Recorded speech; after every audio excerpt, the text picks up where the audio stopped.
What is going on my hotshots? We're going to be doing a video talking about Meps and the process it takes to get you through and failing the duck walk. Here we go.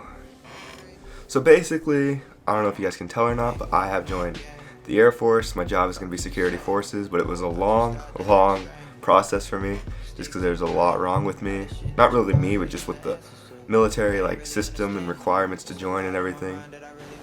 So first of all, it took me a while to get to Meps because, well, I was overweight. So I am 5'10", so that's what my recruiters measured me as. And when you're 5'10", your weight requirement for the Air Force is 186. And I was pushing probably about 215 when I was talking to them. And so I had to go down to 186, but when I went to Meps, they measured me at 5'11", and I believe that's 191. I might be 5'9", I don't know, I can't remember the exact numbers of my height, but all I know is I was 180 my first time I went to Meps. That's how much I weighed. And then the second time I went to Meps, I weighed, I think about the same. I think I weighed 179 or 180. And then this last time I went, I weighed 177. So made some big changes. When I first started talking to the Marines, I was pushing 240. And that was the first branch I talked to, but then I decided I didn't want to go through that hella basic. I respect anyone that does that basic and stuff, but I mean, that's just too much for me. I know I couldn't do it, just personally. So the Meps station I went to was in Butte, Montana. It's probably about 200 or 300 miles from where I live. But sometimes the roads are complete AIDS like they were this last time and the first time I went, so it takes longer, or you have to use a completely alternate route, which is no interstate, so it's just horrible, and it's really windy if you go the opposite route because there's no mountains or anything really to block it, and it's just so windy, it's terrifying. So a basic rundown of Meps is pretty much you get there the night before, at least for me, and you stay in a hotel, and they'll give you food and stuff, and all your stuff. Then you get a wake-up call. My wake-up call was at 5, but I ended up getting up at 4:30 every time or so, just so I could shower. My roommate could shower after, because I'm a good guy. And then we had breakfast call at 5:15. You go down to the lobby and get breakfast. And then the bus should be there by 5:30, but because the weather is pretty bad, sometimes the bus would get there at 6. My first time it was at 6 because it was really rainy when I went. The second time it got there right at 5:30, and then the last time I went it got there at 6:15. So it really just depends on your weather, who your driver is, and where you're at, because I was in Butte. Then you get this little talk from a guy. I don't know what his job is, but it seems like his job is the easiest job in the world. All he does is say you can't bring weapons into the Meps facility because it's a government facility. You can't bring knives. You're gonna get metal detected, and you're gonna get your stuff x-rayed at the door. And then he's gonna ask for your ID, and he's not even really gonna check your ID, which I think is kind of weird. He just glances at it, it's yep, okay. Doesn't really check at it. So I don't know. I just feel you could just screw over the system and just get in easily. So then after he checks your ID and all that stuff, you end up getting on a bus, and the bus will take you to your Meps facility. And from where the hotel is in Butte to where Meps is, it's probably about a 10 or 15 minute drive.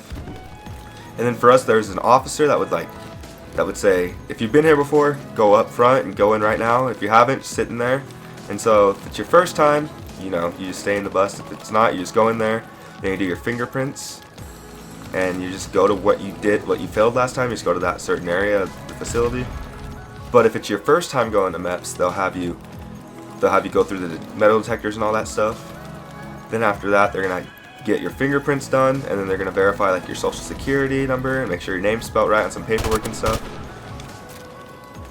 Then after you verify all that paperwork and stuff, they're gonna take you to your branch's job counselor. Where I was at, we had the Coast Guard, which I don't understand why. It was just an office, actually. The Coast Guard wasn't really there. It was just I don't know. I guess they'll send the Coast Guard there if they have someone that'll be there. But there was Coast Guard, Marines, Air Force. There was the reserves for both the Army and the Air Force. There was Air Force, there was Army, and Navy. So you go to your counselor's office, and then after that, they're going to write down what you want for lunch, and she'll give you a big old packet. And then you're going to take that to the front desk, and they're going to tell you to head upstairs, and that's where your journey begins in this grueling, long, boring process. So after you get your packet from the front desk, you go upstairs. Well, at least for me, it was upstairs. I don't know how your guys' building is going to work. And you're going to hand this packet to the doctors that are upstairs, and they're going to review all your stuff, and they're going to be alright, go to this little room in the corner, and after they tell you to go in that room, you're going to have a seat, and they're going to go over some stuff. They're gonna be like, whatever you say is right, like on your documents.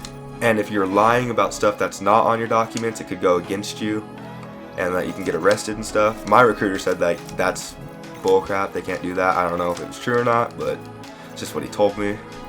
And I wasn't really scared because I was truthful. The only thing I had was bronchitis, and I had a medical clearance for that, so I was good there. And then I had tattoos. See, they're gonna go over your tattoos and stuff. There, you have to have a tattoo waiver. I'm pretty sure for most branches. And yeah, they're gonna like check your tattoos. They're gonna ask for like new tattoos, any new diseases or anything that we should know. Then after all that happens, they're gonna breathalyze you, and then they're also gonna make you fill out some paperwork that is extremely similar to like the paperwork you filled out before you went to Meps, asking like, do you have asthma? That kind of paperwork. It had like the little boxes and you'd initial. You're gonna fill one of those out again, and then they're just gonna verify that all your answers are the same. After that, they're gonna take you to do tests. Everyone's tests are gonna be different because they need to run you through as quickly as possible because they want to get everyone done and they want to go home. That's the main thing about Meps, is that they want to go home. So if they can like disqualify you for anything, they're gonna do it because it's gonna be quicker on them, so they can go home. So for me, the first thing I did was the hearing test, and that's basically, how could I explain it? You've probably done it in school. You put on headphones, kind of like these, but they're really old and retro, and it makes like beeping noises. But this one's like more in depth than any other hearing test I've done. It has like really faint beeps, like you can barely even hear them. Like, it's crazy. And you just have to like hit a button, and that'll show that like you have a button in your left hand, a button in your right, and you'll hit it whenever you hear that sound. So after that, I did the vision test, and every branch's vision test is going to be different. But for the Air Force, it's a lot more in depth in case you like want to be a pilot or something, or you want to be like patrol, or like, what is it called? I forget what it's called, but you're in the tower, you're monitoring everything. Oh, air traffic control, that's what it's called. It's called air traffic control. Sorry about that, I just had a complete brain fart. But the Air Force, for that, you put your eyes against this thing, and like it'll have like a depth perception test, I guess you'd say, because there'll be like five little like circles, and one will be closer than the other. It's harder to tell. With me, I have terrible depth perception. I never knew that until like this. So I'm pretty sure I failed that. She gave me like a bunch of chances, and then she's like, alright, we're done here. And I was like, well, great. Because I know I failed, because I just have terrible depth perception. I never knew that. I guess a little tip to that, I didn't watch any videos on it, but a little tip to that is make sure that you choose one of the middle, because there's 5 circles. Make sure you choose one of the middle ones, because there'll always be a middle one. It's never going to be an outside one. I never knew that. So, and then for the Air Force, you also have a colorblind test, and it's kind of weird. I don't know, it's just a bunch of random colors, and then you'll see. I'm not colorblind, so I was good there, but it's a bunch of random colors, and then it'll have like a number or a picture inside it, and you have to just say like what you see or what number it is or whatever, and then they'll verify if you're right or not, and if you're colorblind. Then you have to sometimes follow like a pattern in like a bunch of different colors. You have to follow like a pattern, and it's kind of hard to explain, but once you see it, you'll see what I'm talking about.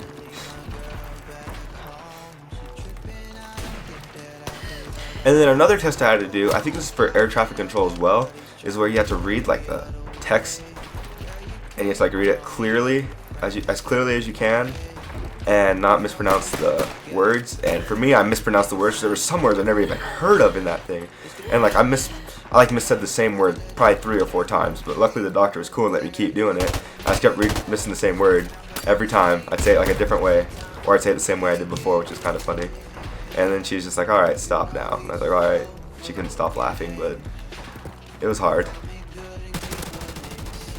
After that, I had to do the urine test or the drug test. So what happens there is you walk into a bathroom, but it's not like a normal bathroom, because on your, I don't know how it is at your Meps, but at my Meps it was on the left side. There was just a big open glass where there was a doctor, and then she gave you your urine, like your urine thing to pee in.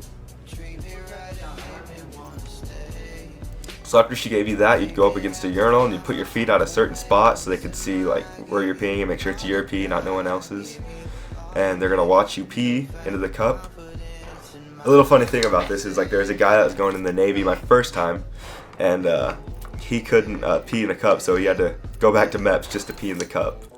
Oh, and another thing that happened that was kind of funny was this one kid was handing over his pee, and like it like echoes really bad in the room, and then I farted and it was super loud and echoed everywhere, and everyone just started laughing, and then the lady's just like, excuse me sir, please don't do that in here. And I was just like, it's a bathroom, ma'am. So after you're done peeing, you hand over your cup to the lady, and then she's just like, alright, I'm only here to show you guys that I'm not going to tamper with your pee. So then she like pours it into like another thing, and then after she pours it in like another one of those pee things, she like puts it in a baggie, she zips it shut, and then she puts it in a thing, and then she's like, alright, you're good to go. Take no prisoners, comrades. Then after that, I had my blood drawn, and that was my first time ever drawing blood ever in my life. So they had to like guess where the vein was and all that stuff. I got stabbed 3 times, and I felt like I was about to faint, so they had me lay down, and I was like, I'm not good with blood and needles. I don't know how I'm gonna survive basic, because I heard at basic they oh crap. Sorry, I heard that basic that they, god damn it. I heard at basic that they make you give like a lot more blood than what they give you there, like almost like 3 or 4 times more blood. So that's gonna be kind of a doozy for me. So after I gave my blood, I went and talked to the doctor. You have like this little interview with him, and then he just like checks your kind of like motor skills and stuff. He'll ask you to like move your arms and stuff, and of course he'll ask you to drop your pants. He'll feel around your nutsack. I don't know what they do for girls because I'm not a girl, but he'll feel around your nutsack, look at your ween, and he'll be like, all right, turn around, and he'll be like, now bend over, and just do it. It's not as bad as it sounds at all. If you played sports, it's basically a sports physical. It's nothing big, and he doesn't feel inside your butthole. He just checks for hemorrhoids, I'm pretty sure. So he's just gonna look inside. It's not like he's gonna be straight fisting you. After that, they're gonna take you into a room, and they're gonna make you get down to your underwears with the other guys. And this is like the physical part of it, where they're gonna check your balance, some more motor skills, and the infamous duck walk. So basically they're going to have you like bend over, touch your toes, they're going to have you walk fast across the room. What else are they going to have you? They're going to have you like do stupid retarded stuff with your arms, do stuff like this just to make sure you can bend your hands, I guess. They're going to make you do squatting stuff, and then they're going to make you do, you know, the duck walk. Which if you don't know what that is, it's basically a really low squat, and you're going to just, it's exactly how it sounds, walk. But instead of walking normal, you're going to go heel to toe, and that's the part that threw me off every time, the heel to toe part. Regardless of if you pass or fail that last physical examination, because I failed it my first 2 times, you're going to give your paperwork to the front desk, and then they're going to like mark stuff down, and then they're going to give it back to you, and they're going to be like, go downstairs and hand this to the other desk. Then you'll hand it there, and then they'll tell you to go talk to your job counselor.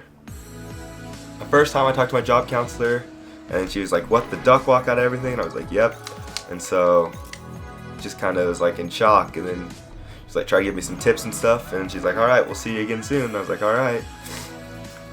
But if you pass, it's going to be just like how I'm going to get towards at the end of the video. You're going to hand them back your paperwork, and then they're going to give you a survey that you have to fill out, and then you fill that out. Then you'll go behind the desk that's downstairs, and you're going to do some more fingerprint stuff, and they're going to be like, if you die, someone in your family or whoever you want is going to get $100,000. They're going to have to be over 18, and you're going to be like, yep, I know. And then they're going to, it's kind of scary, to be honest, just thinking about that. Like if I die, I don't know, it's just weird to think about. But then pretty much give your signature with your hands, like your fingerprints, I guess. And then they're going to take all your fingerprints this time. Because before, they only did your thumb fingerprint, now they're going to do all, or your index finger, now they're going to do all your fingerprints. And then you're going to go back, talk to your job counselor, finish that survey if you didn't already, turn it into your job counselor, and then she's going to tell you like what jobs are open, when they'll leave, your shift day. For me, I got security forces, so pretty much that's a cop, and sometimes it's infantry, but I'm thinking about doing the infantry side of it. Then after that, I don't know if it just depends on like what your job is, but for me, I signed my 4-year contract right there. Pretty much it was just saying like I'm going in as an E1, it's going to be 4 years, and you'll get you can't leave or stuff like that. You have to do your 4 years. You can be discharged, you can be like honorably discharged and all that stuff. That's pretty much what it was talking about. Oh, and I also forgot to tell you guys that your job counselor will give you a list of jobs that are available, and you're going to like highlight all the ones you want. Then after you highlight all the ones you're interested in or want, she'll tell you to make a list, like number them off from like 1 being the one you want the most to 20. And so for me, I highlighted every job because I just want to get out of Montana. I just can't wait to get out, and I don't really want to like do a real job like I'm doing right now. I want to just start doing my military career. So I listed every job available, and I'm supposed to leave March 13th for BMT, which is in San Antonio, Texas, for Air Force. But I'm hoping there'll be a job that'll open up sooner, because a lot of times people won't go to BMT or they'll trade jobs off, and so someone has to fill in those jobs. I'm hoping I'll be one of those people, so that way I can leave a lot sooner than March 13th. So what happened the second time I went up there, because I had to go up there 3 times. The first time I failed the duck walk, second time I failed the duck walk. So you get off the bus like you did the first time you went there, and they're gonna be like, if you've been here before, just come up here first, and you're gonna go inside. So go through the metal detectors, all that stuff, do your fingerprint, they give you your paperwork back, and then it's like, alright, go talk to a recruiter, tell them what you want for lunch, then head back upstairs. Then you head back upstairs, and they're just gonna like look at your hands and stuff and be like, has anything changed? And you'll be like, nope. And they're gonna be like, alright, let's see that duck walk. And then you do it, and then you either pass or fail. I failed the second time again. The third time I passed. The big thing to remember about like Meps though, overall, is that they're doctors and they want to go home. The sooner they can like disqualify you, the sooner they get to go home and do whatever they want. Like, I mean, the doctors were cool at the Meps I went to, but the first doctor that I went to was also the one I went to the second time, and every doctor there has like a certain specialty, and this one was a foot doctor, and so of course he was like critiquing hardcore on the duck walk and other stuff that involved the feet. So I got disqualified both times by him. But the third time I went up there, it was a new doctor, and he was a gynecologist, which means, you know, he's a vagina doctor. And he passed me, so it just depends on your doctor, but most of all it depends on you. If you do like absolutely 100% correct, they're not gonna like not let you go. But if there's like a little bit wrong, they're gonna just be like, no, you can't go, just because they want to go home, which is completely understandable, but it's annoying.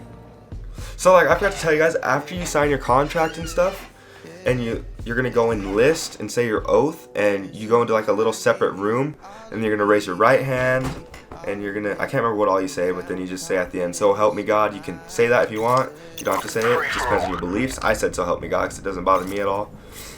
And then you're officially part of the, what is it called, the depth. And then you get to leave with your recruiter, go home, whatever. You can take pictures in the place, your family can come. My family didn't come because they didn't think I was going to pass the duck walk. To be honest, I didn't either. But I was just so motivated and worked hard on it for like 2.5 months.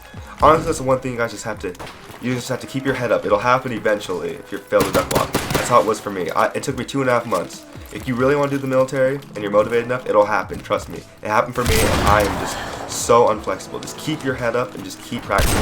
I'm going to make a video here soon showing some stuff to help you with your duck walk. For me, I found like a lot of good tips and stuff. It'll be like a more in-depth video on it, because the military duck walk is a little bit different than normal duck walk. For those of you guys that are new to my channel, I upload like what I'm doing now, little commentaries, or I'll upload me and my friends playing some video games, some funny moments and intense moments and stuff. For Christmas, my mother got me a GoPro.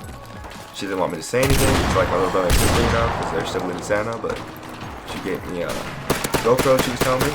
I'm really excited about that. I'm going to start doing some vlogs once I'm in the military. Right now I'm just going to keep uploading how I'm uploading. I'll maybe talk a little bit more about military and stuff, but once I'm in, I plan on doing some vlogs and stuff. I'm still playing video games, of course, because I love video games. If you guys have any questions about Meps or the duck walk, just leave it below. Once my duck walk tutorial video is up, I'll have a link on screen somewhere, and it'll also be in my description. If you guys like my video and my content, I have a link to my previous video, which is an H1Z1 video with my little brother and his friend. It's pretty funny. If you guys like that content, you guys can like and comment, subscribe. I am gay. Thank you for watching. Peace. Too many